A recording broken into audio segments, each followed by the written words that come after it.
Thank you for clicking on this video. Welcome back, friends. The fire was already licking at the cardboard when the laptop tumbled into the coals. I remember the sharp, silent gasp from my daughter, her hands suspended in the air as if she could somehow pull it back from the blaze. I didn't move. I didn't make a sound. I simply watched.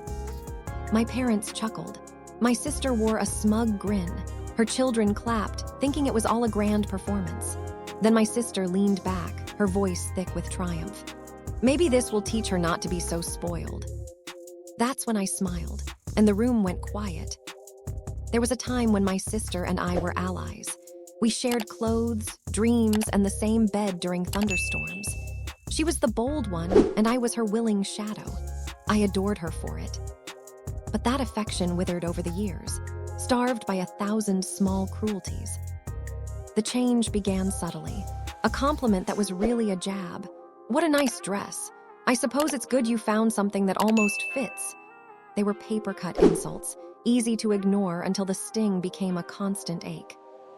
When I married, she didn't offer a toast, but a warning to my groom. She's delicate. You'll need to be careful. When I bought my first house, she called it a cute starter home. And when my daughter was born, her envy turned toxic. She indulged her own children endlessly, yet labeled my daughter entitled for any small gift she received. That laptop wasn't a frivolity. My daughter is brilliant, a creator and a thinker. Her old computer was failing, so I worked double shifts. I saved every penny, sacrificing my own comforts until I could afford it. The day I gave it to her, she wept. She held me so tightly I could barely breathe and whispered, "I'll make you proud." And she did. Until that evening, when my sister's children, encouraged by the adults' laughter, snatched the laptop and threw it into the fire. I didn't yell. I didn't give them the outburst they craved. I let the silence swell, a heavy, uncomfortable quiet that finally stifled their laughter. My father fidgeted. My mother's smile vanished. "Do you know what I gave up to buy that?" I asked, my voice steady. "While you were spending on luxuries, I was saving. I gave my daughter a tool for her future." I looked at her children. "And you destroyed it. Did it feel good to break something you could never build for yourselves?" My sister scoffed. "It's just a computer. She'll get over it." I smiled once more, the same quiet smile from moments before. "You're right, she will. But will you?" My revenge wasn't a fit of rage.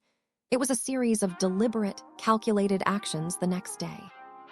First, the bank. My parents had me co-sign a loan for their medical debts, assuming I'd be a silent partner. I called and revoked my support. Their financial cushion vanished. Next, my sister. She depended on my free babysitting and emergency cash. I sent a single, clear message to every family group chat. "Do not contact me for any favors from this day forward." Finally, I turned to her children's own recklessness. Their social media was a gallery of their misdeeds, cheating, shoplifting, bullying. I didn't create anything. I simply collected the evidence they had so proudly displayed and shared it with the relevant authorities. The school, the principal, and eventually the police all came knocking. The confrontation happened weeks later. She burst into my home, screaming, "You've ruined my children." I stood my ground. "No," I said calmly. "They ruined their own futures. I just stopped hiding the truth for you." "You think you're so much better than us," she snarled. I took a step closer. "No, I just decided to stop letting you pull me down to your level. Now everyone can see what you really are." For the first time in her life, she was speechless. That night, my daughter was working on her new laptop, a better model, paid for with the money I no longer spent on my family. She looked up, her eyes bright.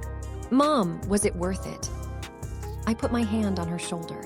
"Yes, because you learned that justice isn't always loud. Sometimes it's quiet, and sometimes it just smiles." And that smile, the one I gave as the flames consumed her dream, was what finally set us free. Thanks for watching PastQuest. If you enjoyed the journey into history, don't forget to like, share, and subscribe for more amazing stories from the past. See you in the next quest.